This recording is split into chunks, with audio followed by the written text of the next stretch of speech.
to have neither a tariff nor a value-added tax to prevent trade deficits.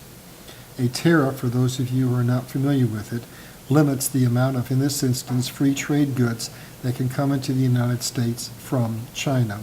And a value-added tax is a tax that is passed on to corporations that are trading internationally that gives them an advantage in the international market. Since the United States has neither a tariff nor a value-added tax, we have an approximately 30% disadvantage when compared to any other major industrialized nation. That is why, folks, the United States of America has gone from a $660 billion debt in 1977 to a $14 trillion debt in 2011. During the Carter administration, he was given the assignment of putting capital growth in the United States on hold. He was given the assignment of dismantling the U.S. manufacturing segment, and he did it by creating a downturn economic situation called stagflation. It was a period in which, for his entire presidency, interest rates and inflation in the United States ran at 18+%. During that same period, perfectly viable corporations were bought and then dismantled and their pension funds raided. And the net of these actions was to render the United States incapable of responding to the threat from China on the Industrial Revolution. And effectively what happened is China had a 10-year period in which to gear up their manufacturing so that when we came out of the Carter administration and Reagan changed the economic policies, China was now in full production capacity and able to drive the U.S. economy into economic collapse through the free trade system. This is a cartoon from my book, Modern Slavery. It's just kind of a whimsical way in which to express the fact that the wealthy United States is leaving the U.S. and headed to China. This presentation exclusively focuses on how the United States is being intentionally driven into economic collapse through its trade policies, in particular its free trade agreements. But I want to at least mention there are two other major precipitating factors that are leading the United States into economic collapse.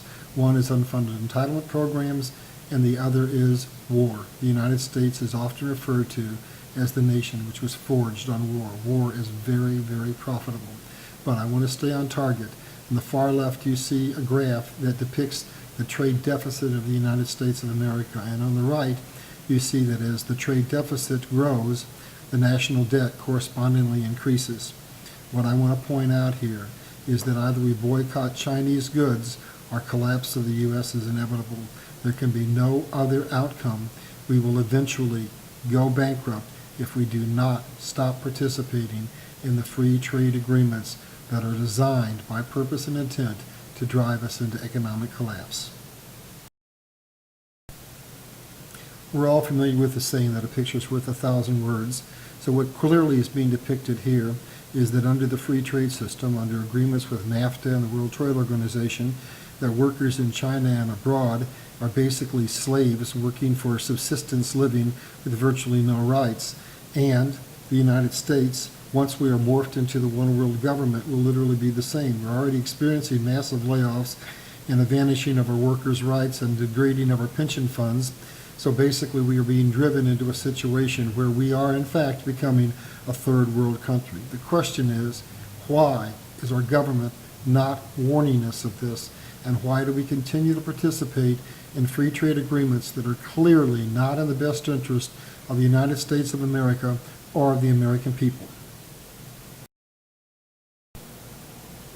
In the last slide, I ask a rhetorical question as to why the United States continues to participate in free trade agreements when we know they're driving us into economic collapse.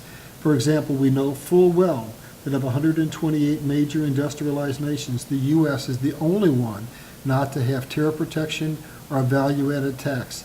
And we know that as a result of this, that we have a soaring trade deficit, which relates directly to our soaring national debt. Along the same lines, there is an intentional effort to undermine the Constitution. I read now from the White House Blues from a quote from George Bush. The Constitution is just a God-blank piece of paper. And Henry Kissinger had this to say: the illegal we do immediately, The unconstitutional takes a little longer. Unfortunately, there is a conspiracy on the part of those at the highest level of our government to drive us into economic collapse in order to force us into the one world government. If we think back to the Cold War era of the 1950s and 60s, it seems almost incomprehensible to think that there could ever be a merger of capitalism and communism, yet that is exactly what's happening. China is emerging as the world's new economic superpower, and they are in fact a hybrid capitalist communist dictatorship. In 1994, the McAvery Advisory said the following, quote, "There has long been a hidden agenda to merge America and Russia under the New World Order." And in 1975, Congressman Larry McDonald had this to say, quote, "The Rockefeller file may be the most important story of our lifetime. The drive of the Rockefellers and their allies to create a one-world government combining supercapitalism and communism under the same tent, all under their control. The Rockefellers and their allies have for at least 50 years been carefully following a plan to use their economic power to gain political control of first America and then the rest of the world."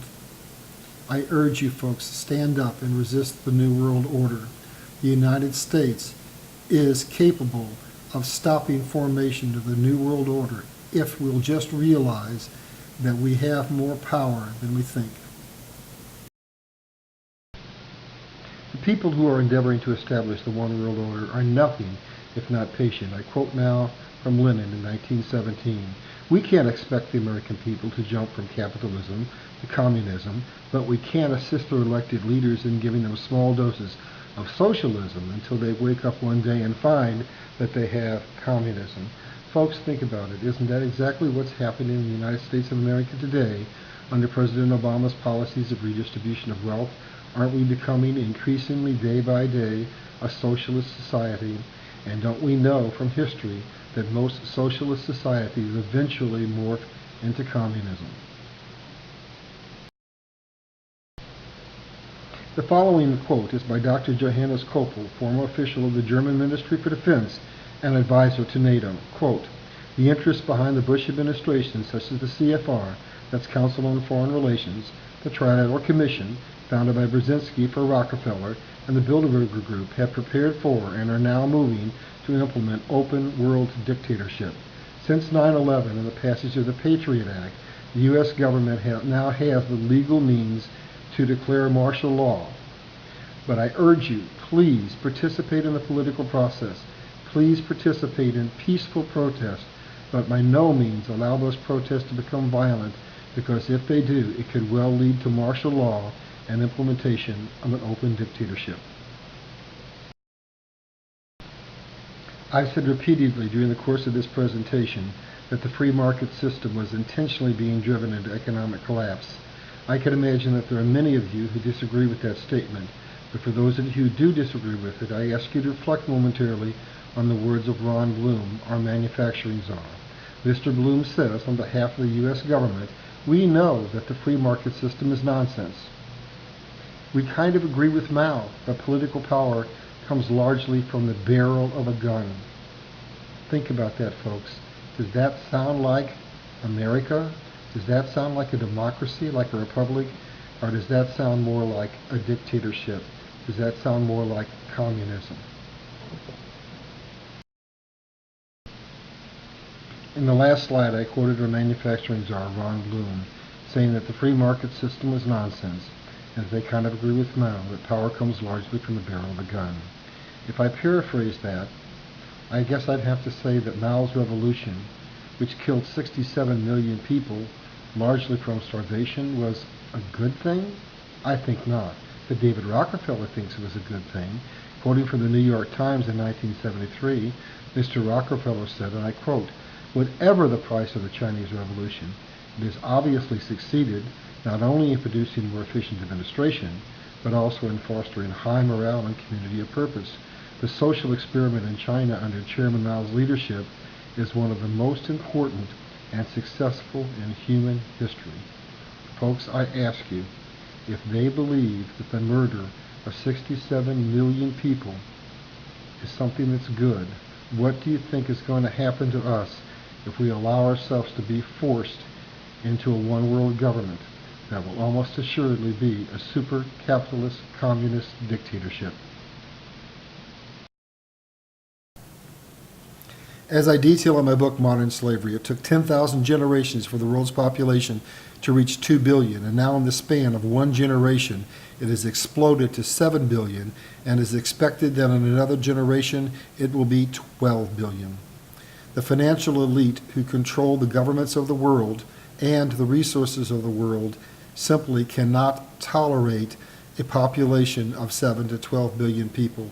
Overpopulation is the number one problem facing the world, and the financial elite intend to reduce population to what they consider to be a sustainable level, which is somewhere below 2 billion. The Bible tells us there will be a time when there will be worldwide famine. Never in the history of the world has man possessed the technology to literally starve to death millions or billions of people. I'm not saying this is going to happen, but theoretically, if Monsanto Chemical Company were to get control of the world's food supply, and we were to move into a one-world government, and that government were to decide that the population needed to be reduced to, say, 2 billion or less, they would have the technology. They could deny grain to the world. Plus, there's a technology that I outlined in one of my other presentations, a project called HARP, which has the ability to affect the stratosphere, and in so doing affect weather patterns. So theoretically, the U.S. and other governments of the world possess a technology whereby they could cause droughts in nations around the world, further reducing the world's population. Global sustainability requires deliberate quest of poverty, reduced resource consumption, and set levels of mortality control. The planet is in the midst of the sixth mass extinction, and that is a scientific fact. And the time has come when food and energy must be taken out of the hands of the financial elite and made available to all of mankind.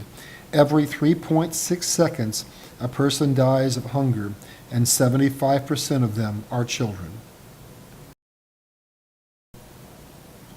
The Bible tells us that in the end times there will be great tribulations, and approximately 90% of the world's population will die.